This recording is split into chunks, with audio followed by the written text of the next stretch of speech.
Getting America back on track. Bill Martinez live. Got to keep our eyes on the goal. You know, as the statement says, obstacles are what you see when you take your eyes off the goal. And it's not going to be easy. You know, it's going to be tough because what we're coming against. I mean, you see what's happening on the streets of America. People don't want to show up for work because they want to go out and protest. It reminds me of, this client I had back in the 70s. And he worked with a lot of Hispanics. And one year, out of the kindness of his heart, he decided to honor a Mexican holiday. And so he has a barbecue there at the business, a whole barbecue, invites the families over, lets them off early and everything else, the whole deal. Gives them, kind of a paid day barbecue, fun deal. His way of saying thanks. Well, it comes along, this was back in the days when we celebrated both President's Day. I think it was Lincoln's birthday. And they decided, a percentage of them decided not to come to work. They said, well, it's it's a holiday. And so in order to qualify when they came back, if they didn't know what the holiday was for, I mean, this is almost like Jesse Waters' Man on the Street kind of stuff, he let him go. So it's just like it really galled him that here on one hand, he was being very gracious and acknowledging a part of their culture and gave them this gift, and then they turn around and put it to him. And it's just like, you got to be thinking, people. I mean, this is about your own livelihood here. And to be political, I'm not saying don't be political. You got to do it, but you do it responsibly. Anyway, enough of this stuff. We got Tom Borelli, and we're going to talk about, again, these things that we're dealing with. Climate change, huh? And we've got some big changes on the horizon here. And so Dr. Tom Borelli is here to bring some reason and, let us know what we can look forward to. He's a climate change energy expert, a contributor with Conservative Review. And you see him regularly on Fox News along with his lovely wife, Deneen Borelli, as well. Hey, Tom, how we doing? Hey, Bill. Thanks for having me back. Hey, always good to have you here. We got another seat filled in the cabinet, an important one here for the EPA. Scott Pruitt has now been finally confirmed. And people are seeing some changes here. I mean, definitely less regulation and, kind of get the EPA Gestapo in check here. Bill, it really is an absolute miracle. I was just talking about that today with Deneen, my wife, that if you wake up one morning and find Scott Pruitt running the EPA and about to unwind the entire President Obama climate change agenda, I mean, that would just be a dream. But today it's reality. Right. And for your listeners and for the American people, this is so hugely important because we're going to be talking about less regulation, which translates to economic growth and more jobs. And in fact, the discussion today is very well timed. You must have your crystal ball out. Because no, I have you. You're my crystal ball. You know that. We've already talked about this. No, you're right on target because as we speak or in a couple of hours, Scott Pruitt, the new EPA administrator who was just nominated last week, he's going to be addressing the EPA employees. Wow.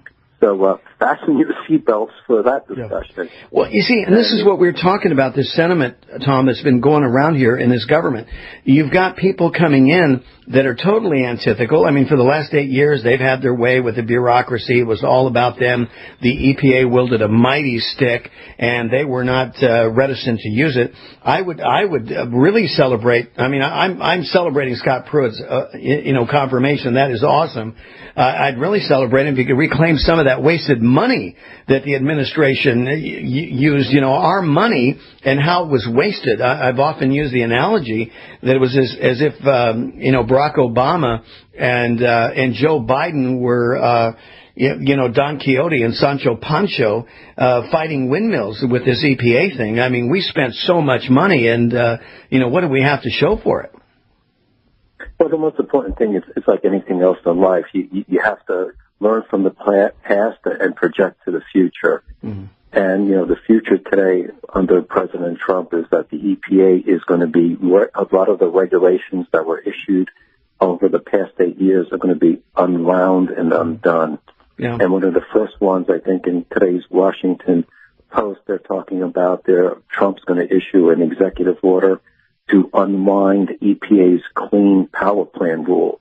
That was the heart of President Obama's climate change agenda, and that was one of the big rules that was responsible for really the bankrupting of the coal industry. Exactly. So that one actually was blocked by the Supreme Court. So they're going to rewrite that rule, which is, very, very significant. Mm-hmm. Well, Scott Pruitt's going to find out the same way that Donald Trump is finding out. Mike Flynn found out. Arnold Schwarzenegger in California found out. And that is that this bureaucracy is well entrenched, and they're not going to go away easy. They're fighting with everything that's left in them because they're ideologically fixed here, Tom, most of them. I mean, this has been the grape juice that they've been drinking for decades, and they are firmly convinced that, this earth would be to hell in a handbasket if it wasn't for them. Bill, you're so right on that point, and it's a sophisticated point that a lot of people don't realize. And they think you have a new administration that it's all going to be Republican, it's all going to be Democrat. No, not at all. It's really the bureaucracies that really dictate a lot of what goes on, and there's going to be resistance from within the bureaucracy against Scott Pruitt, and we saw what happened with General Flynn. Exactly. It's like they have their own agenda, and when you come to the EPA, it's not like a lot of these individuals are just everyday Americans trying to help the environment. A lot of these people in the EPA, too many people in the EPA, are environmental zealots. They're there on a mission. Their mission isn't to fairly look at the science and try to figure out what to regulate or not. No, their mission is to regulate as fast and as much as they can, because for too many of them, it's a religion. Mm-hmm. And one of the amazing things about President Trump, what he's been able to do, not really himself, but the consequence of him being in power and during the election, is he's smoked out and exposed to such degree all of the, I call it the left infrastructure that is really bent on making big government permanent. We saw that with the Ninth Circuit. Who ever heard of the Ninth Circuit Court before? Mm-hmm. Now everybody's an expert on the Ninth Circuit. Exactly. Mm-hmm. And now we're going to be learning about the bureaucracy and how they run their own agenda. Mm-hmm. A lot of these issues have been going on forever, but now they're becoming public. Now they're being exposed. Mm-hmm. And I think that's really an important development, because once it's exposed, then we can figure out a way to deal with it. Well, it's going to be a fight. I mean, it's another one of the wars, whether it's culture, whether it has to do with immigration. I mean, this is within the inner workings of our very government. We have a war, right now going on for this republic. And another term that we will hear more of is that deep state. And that's what you're referring to, kind of that hidden government that's operating, pulling strings, that's well entrenched within the bureaucracy. And they know how to stay low. And they figure, hey, look, we'll stay low, we'll go along to get along. Hopefully, things will change in the next 4 years. Worst case, we may have to take it for 8. But we will live to fight another day. Tom Borelli is with us. The conversation continues. Stay with us, America. I'm Bill Martinez. We're looking at 15 minutes after the top of the hour. Martinez, we're looking